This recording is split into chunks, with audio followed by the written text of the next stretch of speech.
Hello everybody, this is Koy Ben. Welcome to TRA Snow and Sun. We are solving problems related to our rooftop avalanches through our snow retention system. Today we are going to be talking about how to install our products, so let's get right to it. Hello, Ben Anderson here with TRA Snow and Sun. Today we're going to be installing an L aluminum bracket on some asphalt shingles. Tools you'll be needing: a drill with a 3/8 inch socket, a chalk line, and a tape measure. Let's get started. Grab your L bracket with your screwdriver and your number 14 screw. Align your bracket with the bend going uphill. Find your location.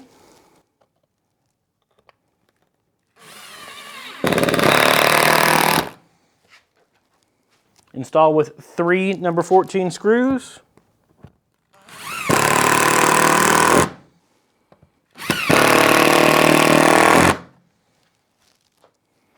That concludes the install of an L aluminum bracket on some asphalt shingles. If you have any questions, please consult TRA's engineered layout. Thank you. You just learned how to install one of our many snow retention systems. We offer engineered snow retention layouts and quotes. For questions regarding your project, contact us at 800-606-8980 or sales@trasnowandsun.com. We will take care of the rest. Thanks for joining us.